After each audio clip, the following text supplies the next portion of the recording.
오늘 우리에게 주신 하나님의 말씀은 시편 108편 1절부터 13절까지의 말씀입니다. 하나님, 나는 내 마음을 정했습니다. 진실로 나는 내 마음을 확실히 정했습니다. 내가 가락에 맞추어서 노래를 부르렵니다. 내 영혼아 깨어나라. 거문고야 수금아 깨어나라. 내가 새벽을 깨우련다. 주님, 내가 만민 가운데서 주님께 감사드리며 문나라 가운데서 노래 불러 주님을 찬양하렵니다. 주님의 한결같은 그 사랑, 하늘보다 더 높고 주님의 진실하심 구름에까지 닿습니다. 하나님, 주님, 하늘보다 더 높이 높임을 받으시고 주님의 영광 온 땅 위에 떨치십시오. 주님의 오른손을 내미셔서 주님께서 사랑하시는 사람을 구원하여 주십시오. 나에게 응답하여 주십시오. 하나님께서 그 성소에서 이렇게 말씀하셨습니다. 내가 크게 기뻐하련다. 내가 세겜을 나누고 숲꽃 골짜기를 측량하련다. 길르앗도 나의 것이요 므낫세도 나의 것이다. 에브라임은 나의 머리에 쓰는 투구요 유다는 나의 통치 지팡이이다. 그러나 모압은 나의 세숫대야로 삼고 에돔에는 나의 신을 벗어던져 그것이 내 소유임을 밝히련다. 블레셋을 격파하고 승전가를 부르련다. 누가 나를 견고한 성으로 데리고 가며 누가 나를 에돔에까지 인도합니까? 아, 하나님, 우리를 정말로 내버리신 것입니까? 아, 하나님, 주님께서 우리 군대와 함께 나아가지 않으시렵니까? 사람의 도움은 헛되니 어서 우리를 도우셔서 이 원수들을 물리쳐 주십시오. 하나님이 우리와 함께 하시면 우리는 승리를 얻을 것이다. 그분이 우리의 원수들을 짓밟을 것이다. 여러분 중에 마음에 내가 이제는 하나님의 말씀대로 살 거야. 하나님의 영광을 위해서 내가 살리라. 그런 마음의 결심을 하는 이들을 진심으로 축복합니다. 그 일은 전적으로 성령이 아니시면 있을 수 없는 일이기 때문에 그렇습니다. 마음에 하나님 기뻐하는 뜻대로 하나님께 영광을 돌리며 살기를 원하는 그런 결심을 하는 이들을 하나님이 위로하고 또 격려하기 위해서 주신 성경이라고 보여집니다. 시편 108편이 그렇습니다. 이 시편 108편은 다윗의 시인데 하나님 제가 마음을 정했습니다. 확실히 내 마음을 정했습니다. 이런 표현으로 시편이 시작이 됩니다. 1절에 보면 하나님 나는 내 마음을 정했습니다. 진실로 나는 내 마음을 확실히 정했습니다. 이 고백은 바벨론의 포로로 잡혀갔던 다니엘을 연상시키는 표현이기도 합니다. 다니엘이 바벨론의 포로로 잡혀갔는데 아주 똑똑한 총명한 소년인지라 바벨론의 관원들이 이 다니엘을 특별 왕궁에서 교육을 시켜서 앞으로 그 바벨론의 여러 지도자로 중에 한 사람으로 쓰려고 그가 왕궁에 들어가게 됩니다. 근데 문제가 하나 생겼습니다. 왕궁에서 먹는 모든 고기는 다 우상신전에 바쳐진 제물이었습니다. 하나님의 말씀에 우상에게 바쳐진 제물을 먹지 말라 하였기에 다니엘로서는 심각한 고민이 된 겁니다. 그때 다니엘이 그 고기를 먹지 않겠다는 결단을 합니다. 다니엘서 1장 8절에 다니엘은 뜻을 정하여 왕의 음식과 그가 마시는 포도주로 자기를 더럽히지 아니하리라 하고, 다윗도 뭔가 이런 큰 결단을 한 것 같습니다. 도대체 어떤 결단을 했을까 하고 살펴보니까 노래를 부르겠다는 것입니다. 1절 하반절에 보면 내가 가락에 맞추어서 노래를 부르렵니다. 여러분, 노래 부르는 것이 뭐 그렇게 큰 결단이 필요한 겁니까? 근데 사정을 알고 보면 이건 대단한 결단이구나 하는 것을 누구나 다 이해할 수 있을 것입니다. 지금 다윗이 처해진 형편이 9절에 보면 모압이나 에돔이나 블레셋이 연합하여 다윗을 치러 올라온 상황임을 알 수가 있습니다. 다윗이 이제 막 왕으로 이제 세워진 직후였던 것 같습니다. 다윗은 준비가 되어져 있지 않습니다. 그런데 엄청난 대군이 자기를 치러 올라왔습니다. 그때 다윗의 마음에는 하나님마저도 나를 버리신 건가 그런 생각을 했었을 정도입니다. 11절 12절에 보면 하나님 우리를 정말로 내버리신 것입니까? 하나님 주님께서 우리 군대와 함께 나가지 않으시렵니까? 사람의 도움은 헛되니 어서 우리를 도우셔서 이 원수들을 물리쳐 주십시오. 이런 처지에 있었던 겁니다, 다윗이. 그런데 다윗이 노래하겠다는, 하나님 제가 마음을 정했습니다. 저 하나님을 노래하겠습니다. 이렇게 결심을 했다는 겁니다. 여러분 타이타닉에 대한 영화를 보셨을지 모르겠습니다. 그 영화 속에 배가 침몰해 가는 마지막 순간까지 그 배의 악단장이었던 월레스와 그의 단원들이 찬송가 내 주를 가까이 하게 하면 그 찬송가를 연주하는 장면을 아마 기억하실 것입니다. 그 일은 생존자들에 의해서 증언되어진 내용입니다. 사실인 거죠. 이제 배가 침몰하고 수많은 사람이 죽게 되고, 그리고 최후의 구명보트에 타려고 많은 사람들이 몰려드는 그때 그 상황, 극심한 두려움에 사로잡혀 있는 바로 그때 월레스와 그의 악단은 자기들 스스로가 구명정을 타려고 달려가지 아니하고 연주를 시작을 합니다. 내 주를 가까이 하게 하면 그 찬송을 연주하는 동안 죽음의 극한 공포에 사로잡혔던 그 많은 승객들의 마음속에 놀라운 평강도 임하고 주님을 바라보는 역사가 일어나게 된 거죠. 이게 성도들이 가지고 있는 놀라운 찬양입니다. 다윗에게 있어서 이렇게 노래하겠다고 그가 결심을 한 것은 자기 영혼이 깨어나기 위해서라고 했습니다. 여러분 1절 하반절 맨 마지막에 보면 내 영혼아 깨어나라, 2절에 검은 거야 수금아 깨어나라, 내가 새벽을 깨우련다, 이런 고백이 나오는데, 다윗이 진짜 걱정했던 것은 환난이기도 하지만 정말 두려웠던 것은 하나님에 대한 확신이 무너져 가고 있는 자기 자신의 영혼이었습니다. 다윗이 영혼을 깨우겠다고 하는 말은 하나님에 대한 믿음을 내가 다시 한번 회복하겠다, 그런 뜻입니다. 영혼이 죽었다, 영혼이 깨어났다는 것은 뭘 가지고 말하는 거죠? 하나님에 대한 믿음이 생겼다, 없어졌다는 것을 말하는 것입니다. 여러분, 우리가 정말 우리 스스로를 점검해야 되는 것은 우리 자신의 영혼입니다. 사람이 죄를 짓고 하나님께 불순종함으로 영이 죽었습니다. 그 결과가 뭡니까? 하나님이 안 믿어지는 겁니다. 하나님을 일부러 안 믿으려는 게 아니고 하나님이 안 믿어지니까 안 믿는 것입니다. 그런데 자기 죄를 회개하고 예수 그리스도를 영접하면 그 영이 삽니다. 영이 살면 하나님이 믿어지는 거죠.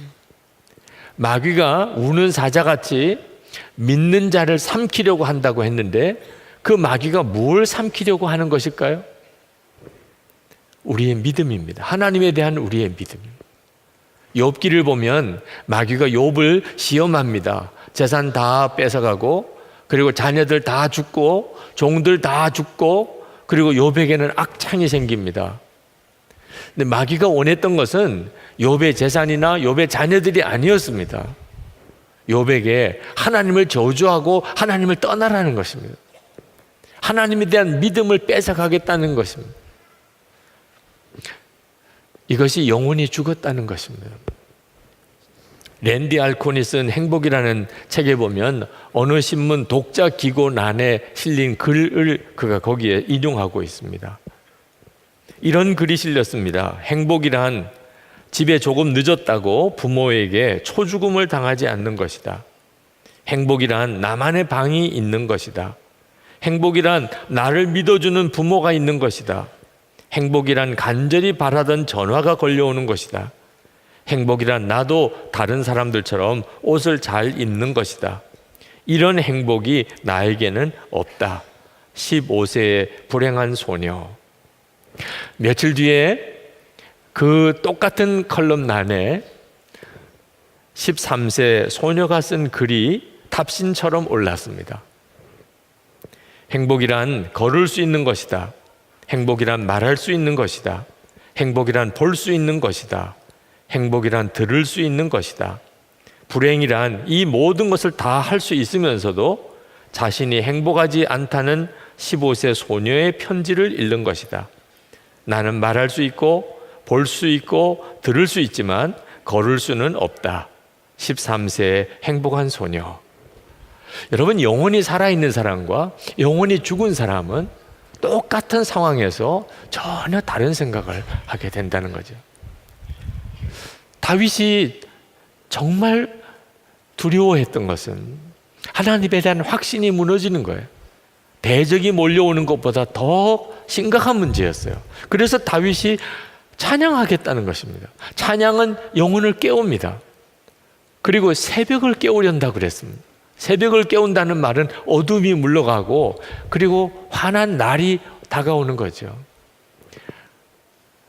바울과 실라가 빌립보에 가서 부활의 주님을 전하다가 감옥에 붙들려 가서 지독하게 매를 맞고 한밤중이 되었을 때 그 바울과 실라는 그 상황에서 하나님을 찬양합니다.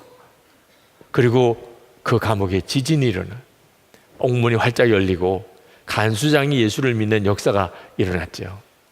찬양은 새벽을 깨웁니다. 어둠이 물러가고 새날이 오는 거죠. 하나님이 믿어진다는 거예요.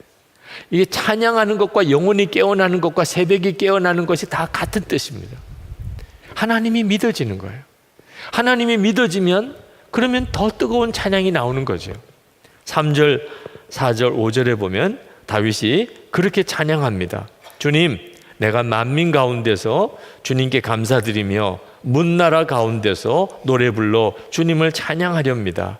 주님의 한결같은 그 사랑 하늘보다 더 높고 주님의 진실하심 구름에까지 닿습니다. 하나님, 주님 하늘보다 더 높이 높임을 받으시고 주님의 영광 온 땅 위에 떨치십시오. 요 가사만 읽어보면 다윗이 가장 편안하고 모든 게 다 갖춰져 있는 때에 살았던 것 같습니다. 실상은 전혀 그렇지가 않습니다. 영혼이 깨어난 사람, 영혼이 산 사람의 신앙 고백인 거예요. 여러분, 공모전이라는 게 있죠. 공모전의 여왕이라고 불리워지는 박신영 씨라는 분이 있습니다. 공모전 23관 왕이라고 하는 정말 믿어지지 않는 기록을 가지고 있는 분입니다. 근데 이 박신영 씨가 참 믿음이 좋은 사람이어서 기독교 TV에 간증으로 나왔는데 자기에게 그런 믿음을 전해준 부모님에 대한 이야기를 했습니다. 그 박신영 씨의 아버지는 늘 무슨 질문을 하든지 신영아 하늘을 바라봐 그렇게 대답을 한다는 겁니다. 아빠, 친구들이랑 요즘에 많이 어려운 일이 생겼어요. 신영아 하늘을 바라봐. 하나도 은혜가 안 되더래요. 네. 어떻게 그렇게 무책임하게 말할 수 있냐. 뭘 좀 질문을 하면 자세하게 들어주고 좀 해답도 제시해주고 해줘야지 무조건 하늘만 바라보라면 어떻게 하겠느냐는 겁니다. 그런데 한 번은 아버지가 사기를 당해서 살던 집에서 쫓겨나서 무작정 어디론가 떠나야 되는 이런 기가 막힌 상황이 벌어졌는데 이삿짐을 그냥 거의 길거리에 내동댕이 치는 것처럼 그렇게 쫓겨나는 신세가 됐습니다. 겨우 몇 가지 이삿짐을 챙겨서 차에 싣고 그리고는 아버지가 이제 출발을 하는데 갈 데가 없는 거예요. 갈 곳이 없이 그냥 출발하는 겁니다. 근데 아버지가 하는 이야기가 하나님이 예비해 놓으신 곳으로 간다는 거예요. 아니, 하나님이 어디를 예비해 놓으셨는데 신영아 하늘을 바라봐. 너무 짜증이 나더래요. 그래서 엄마한테 막 짜증을 부렸대요. 엄마 좀 어떻게 좀 해봐 엄마. 그랬더니 엄마가 하는 이야기가 하나님이 순적하게 인도하실 거야. 무슨 하나님이 순적하게 인도해. 엄마 돈 있어? 정말 속 터지는 날이었는데 그날 그렇게 들렀던 어느 부동산에서 믿어지지 않은 그런 집 주인을 만나고 그 시세와는 너무나 안 맞는 그런 월세로 집을 얻을 수가 있었습니다. 그날 밤에 그 집에 들어가서 자면서 하나님이 순적하게 인도하셨구나. 믿지 않을 수가 없었어요. 그런 어려운 일이 생길 때 하늘을 바라봐, 이 말은 너무 막연한 거죠. 형편이 좋을 때는 뭐 그런 말도 은혜가 될지 모르겠지만, 정말 다급하고 어려울 때, 어디로 가야 될지도 모르는 이런 상황에 있을 때는, 신영아, 내가 뭔가 좀 모아둔 돈이 있어, 뭐 이렇게 아버지가 꺼내놓든지, 아니면 어떤 사람이 찾아와서 우리가 당신들을 책임지겠습니다, 뭐 이런 사람이 나타나든지 뭐 이래야 되지 않습니까? 진짜 아무런 대책도 없이, 아무것도 가진 것도 없이 그렇게 그냥 차를 운전해서 그냥 떠나는 아버지는 또 뭐며, 하나님이 인도하시는 곳으로 간다고 생각하고 그리고는 떠나는데 룰루랄라 노래를 부르는 거예요. 도대체 지금 이 상황에서 노래를 부를 수가 있는가? 어떻게 여기서 찬송이 나오는가? 근데 엄마가 자기가 들고 있는 핸드백을 보고는, 신영아, 이거 너 거니? 엄마 줄 수 없어? 그러면서 그 핸드백을 뺏어다가 엄마가 손에 이렇게 걸고는 운전하는 아빠한테, 여보 나 어울려요? 지금 이럴 상황이 아니잖아요. 지금 어떤 형편에서 지금 자기들이 가고 있는데 지금 그렇게 할 상황이 아닌데 자기만 그 차 속에서 끙끙거리고 있었지, 엄마 아빠는 어쩌면 그렇게 소풍 가듯이 즐거워하느냐. 그날 부모님으로부터 어떤 상황과 형편과 상관없이 누릴 수 있는 그 기쁨의 유산을 받았다는. 박신영 씨도 자라면서 여러 가지 많은 어려운 일들을 이제 겪게 되는데, 어떤 일을 만나도 하나님 책임져 주실 줄 믿습니다. 그리 아니하실지라도 저희들은 하나님께 감사합니다. 이것으로 충분합니다. 그런 믿음을 가지게 됐다는 거예요. 여러분, 다윗이 그렇게 사모했던 믿음, 어떤 환난이 오든지 간에 하나님이 믿어지는 확신, 이것이 오늘 다윗이 우리에게 전해주려고 하는 메시지입니다. 다윗도 마음이 흔들릴 때가 있었어요. 그도 역시 사람이기 때문에. 그래서 이 시편 108편을 읽어보면, 아, 다윗이 정말 다급한 상황에 있었구나. 살려주세요. 하나님 죽겠어요. 하나님 빨리 도와주세요. 그런 다급한 기도를 하나님께 올려드렸던 것도 우리가 볼 수 있습니다. 6절만 보면, 주님의 오른손을 내미셔서 주님께서 사랑하시는 사람을 구원하여 주십시오. 나에게 응답하여 주십시오. 다윗도 그런 다급한 상황에 마음이 몰렸었다는 거죠. 그런데 그때 다윗이 하나님의 약속이 기억이 났다는 겁니다. 성소에서 하신 하나님의 약속이 기억났다는 거예요. 7절부터 9절까지입니다. 하나님께서 그 성소에서 이렇게 말씀하셨습니다. 내가 크게 기뻐하련다. 내가 세겜을 나누고 숫고 골짜기를 측량하련다. 길르앗도 나의 것이요 므낫세도 나의 것이다. 에브라임은 나의 머리에 쓰는 투구요 유다는 나의 통치 지팡이다. 그러나 모압은 나의 세숫대야로 삼고 에돔에는 나의 신을 벗어던져 그것이 내 소유임을 밝히련다. 블레셋을 격파하고 승전가를 부르련다. 하나님께서 분명히 성소에서 그런 예언의 말씀을 주셨던 것을 다윗이 기억합니다. 그렇다면 모압이나 에돔이나 블레셋이나 이거 다 하나님 것이라는 거잖아. 하나님이 이미 응답해 주셨잖아. 그 하나님의 약속을 기억하고 다윗의 가슴이 떨립니다.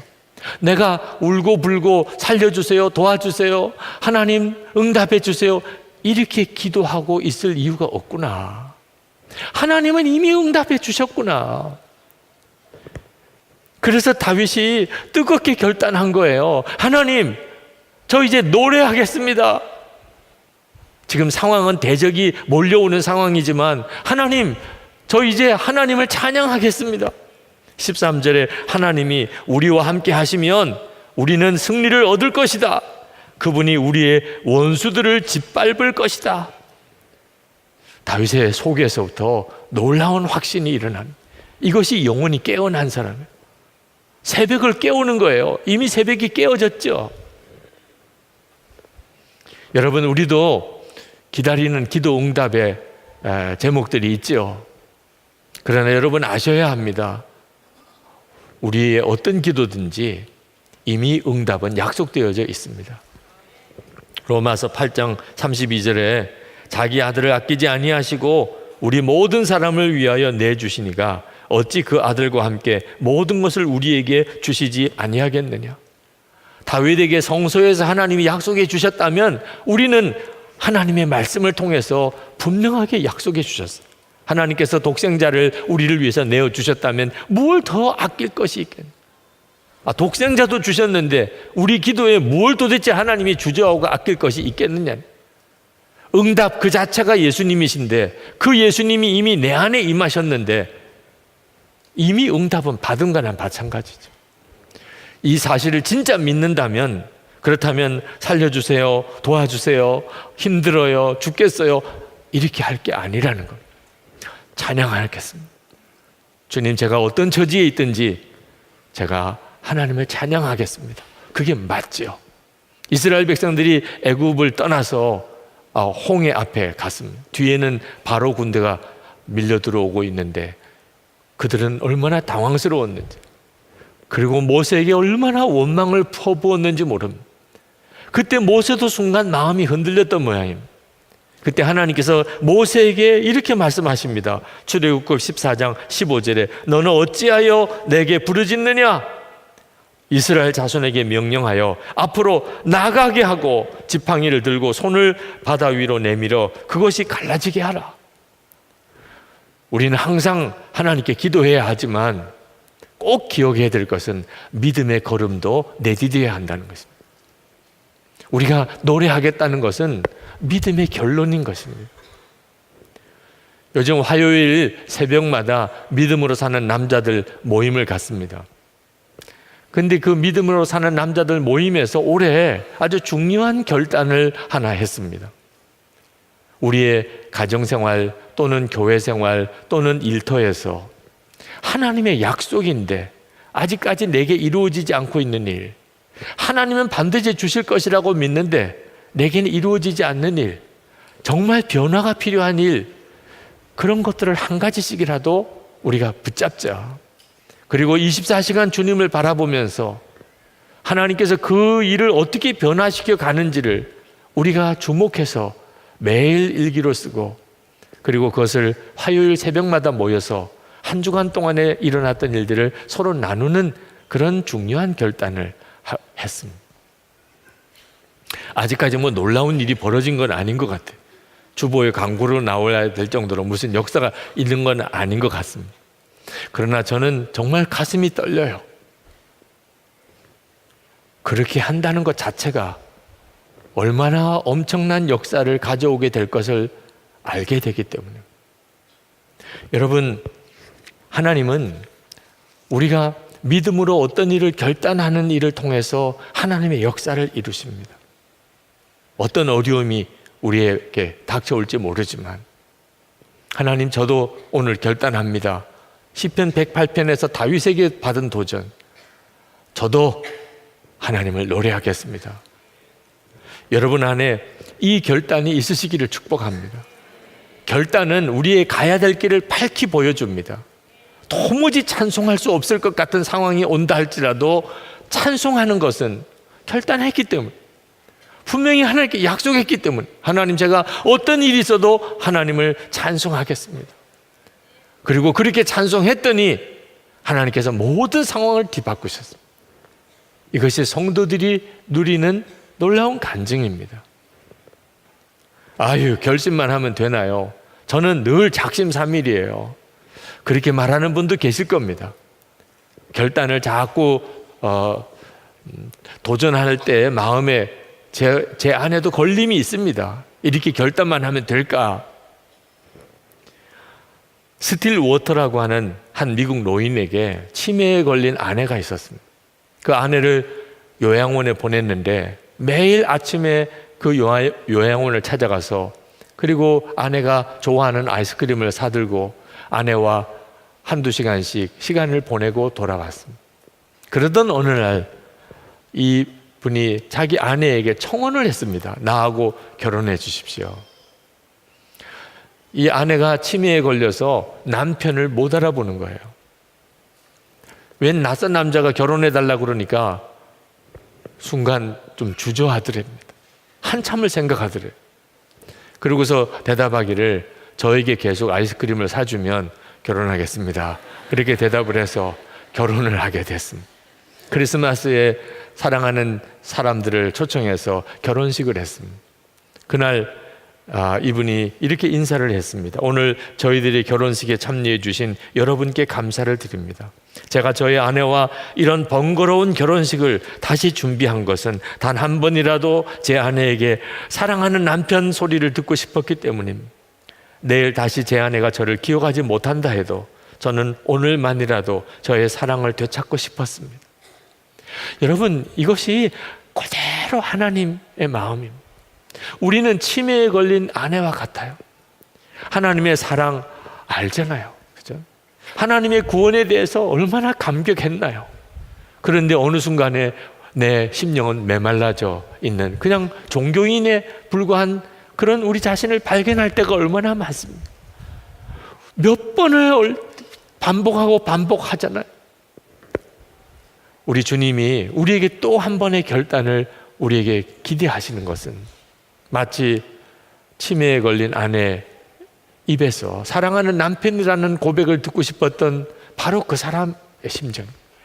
주님, 정말 저는 주님을 사랑합니다. 저는 정말 주님만 믿습니다. 예수님 한 분이면 충분합니다. 여러분의 입에서 정말 마음에서부터 나오는 고백으로 하나님이 듣고 싶으신 거예요. 반복되어지는 것 같아도 그 결단이 너무너무 귀합니다. 시편을 읽으면서 깨달은 것이 있습니다. 시편은 읽어보면 그 내용이 다 그 내용 같아요. 설교하기 진짜 어렵습니다. 어떻게 매번 다른 설교를 할 수 있을까? 그런데 거기에 메시지가 있더라고요. 다윗이 이 시편 108편의 고백을 시편 57편에도 똑같이 하고 있습니다.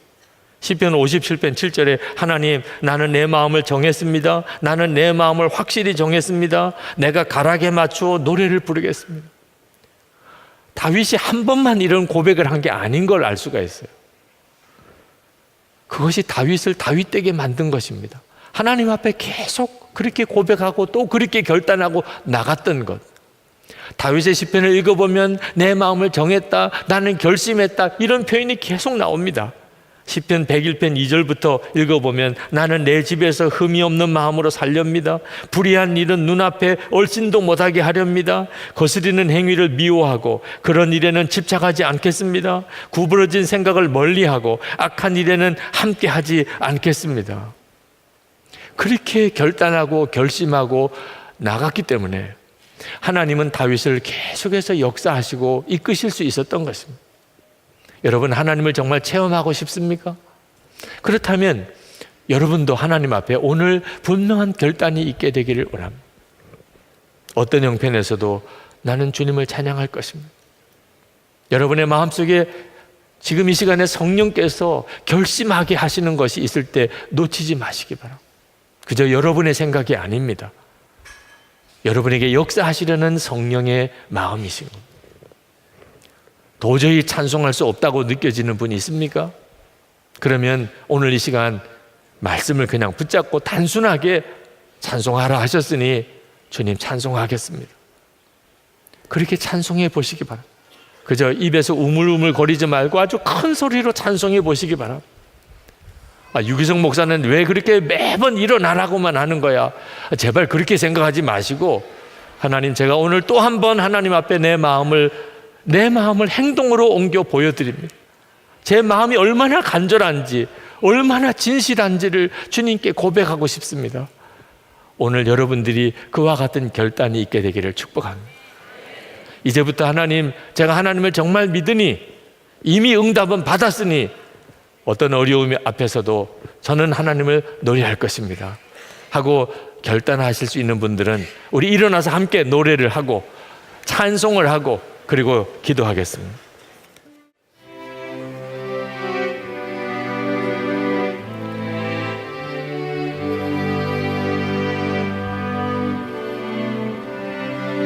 모든 상황 속에서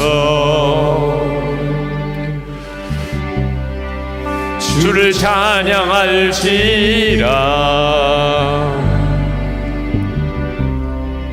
주는 너의 큰 상급 큰 도움이시라. 주의 얼굴 구할 때 주의 영을 부사 크신 사랑 안에서 주를 보게 하소서.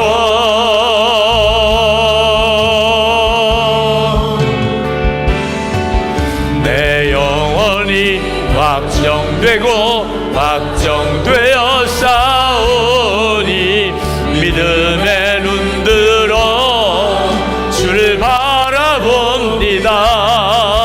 내 영혼이 확정되고 확정되어 싸우니 믿음의 눈들어 주를 바라봅니다. 내 영혼이 확정되고 확정되어 싸우니 믿음의 눈들어 주를 바라봅니다. 내 영혼이 확정되고 확정되어 싸우니 믿음의 눈들어 주를 바라봅니다. 여러분 꼭 기억하시기 바랍니다. 하나님은 여러분의 입에서 나오는 고백을 듣고 싶어 하십니다. 우리는 여러분이 함께 기도할 때 무슨 소리인지 전혀 알지 못하지만 하나님은 여러분의 마음 중심에서부터의 고백을 들으십니다. 여러분, 여러분의 마음의 중심에 성령께서 역사하시는 것에 반응하시기 바랍니다. 오늘 주신 말씀을 붙잡고 하나님께 고백하시기 바랍니다. 하나님, 저가 찬송하며 평생을 살겠습니다. 하나님, 제 마음속에 주님께서 말씀하시는 것을 제가 그대로 실천하며 나아가겠습니다. 여러분의 중심의 고백을 하나님 앞에 담대하게 들으시기 바랍니다. 우리 주여 한번 부르짖고 기도하겠습니다. 주여! 할렐루야. 크고 놀라우신 하나님, 이제는 주께서 뜻소서 사랑하는 성도들의 마음의 중심에 말씀하시고 역사하셨으니 주여 받으소서. 하나님, 주여 받으소서. 주의 기뻐하시는 뜻대로 사랑하는 성도들의 마음의 심령 중심에 역사하시고 또 충만해 주시기를 원합니다. 아버지 하나님, 주의 기뻐하는 뜻대로 살기를 원하는 성도들을 주님 붙잡아 주소서. 하나님, 어떤 형편과 절제에서도 마음을 확실히 정했습니다. 노래하기로 정했습니다. 노래하겠습니다. 영혼이 깨어나게 하시고 하나님, 새벽이 깨어나게 하여 주시기를 원합니다. 나의 주여, 나의 하나님, 오늘도 사랑하는 성도들 하나님 심정에 하나님 한 주간 동안의 삶 속에 하나님 주님과 함께 동행하며 찬양하며 동행하며 하나님 저들의 영혼이 깨어 살아나며 저들의 삶 속에 새벽이 오는 역사가 일어나게 하여 주시옵소서. 주고 놀라우신 하나님의 은혜를 감사합니다. 찬양합니다. 하나님, 놀라우신 아버지 하나님, 참으로 놀라우신 아버지 하나님, 긍휼과 은혜로 도하시는 주여, 주님이 그토록 원하시던 일을 오늘 주님이 받으셨습니다. 우리의 마음의 고백 찬송하며 살겠습니다. 하나님, 우리의 결단, 하나님께서 감동하신 대로 응답한 우리의 기도 주님 받으셨습니다. 하나님, 역사해 주소서. 우리가 마음에 결심하지만 이루는 일은 성령의 역사로만 되어지는 일입니다. 사모하며 갈망하며 결단하며 나가는 사랑하는 성도들에게 이 시간에 성령의 역사하심을 더하여 주옵소서. 오늘 이 시간에 심령이 깨어 영혼이 살아나게 하시고 하나님에 대한 놀라운 확신이 임하게 하시고 성도들의 삶에 새벽이 깨워지는 역사가 일어나게 하셔서 어둠이 떠나고 새날이 밝아오게 하여 주시옵소서. 오늘도 전심으로 하나님께 예배하며 우리의 주님을 향한 뜨거운 사랑과 믿음과 감사를 담아 하나님 앞에 예물을 올려드렸습니다. 하나님, 예배하는 성도들에게 하나님께서 복을 주시려 하심임을 믿습니다. 심령에 주의 은혜가 넘치는 복을 받게 하소서. 병든 이들이 오늘 주님께서 안수하여 오늘 이 시간에 깨끗하게 저들을 고치소서. 하나님, 가정 안에 하나님의 천국 같은 역사가 일어나게 하시고 성도들의 기업의 현장에 하나님의 영광이 나타나게 하시고 베풀고 나눌 수 있는 성도들의 삶이 되게 하소서. 공경에서 건지소서. 깊은 수렁에서 일으켜내소서. 하나님, 세계 열방 가운데 하나님이 한반도를 특별히 기억하시니 주님을 찬양합니다. 우리가 하나님 앞에 믿음으로 그토록 기도했던 기도에 응답해 주시는 역사들로 인해 하나님을 찬양합니다. 그러나 하나님, 북한 내부에서 진정한 변화의 소식이 들려오게 되기를 원합니다. 우상 숭배가 꺾어지고 거짓과 폭력이 사라지고 하나님, 자유와 복음이 전해지고 그 땅 안에 진정한 회복이 일어나게 하여 주시옵소서. 아버지 하나님, 세계 열방에 나가 있는 선교사님들 오늘도 동일하게 저들에게 입술에 찬양을 주시고 그리고 그 영혼이 깨어나 하나님의 확신 위에 거하게 하시고 모든 어둠이 다 물러가 새벽이 깨워지는 역사가 일어나게 하옵소서. 우리 주 예수 그리스도의 크신 은혜와 아버지 하나님의 놀라우신 사랑하심과 보혜사 성령의 교통하심이 예배하고 돌아가는 모든 성도들과 함께 하시기를 축원하옵나이다. 아멘.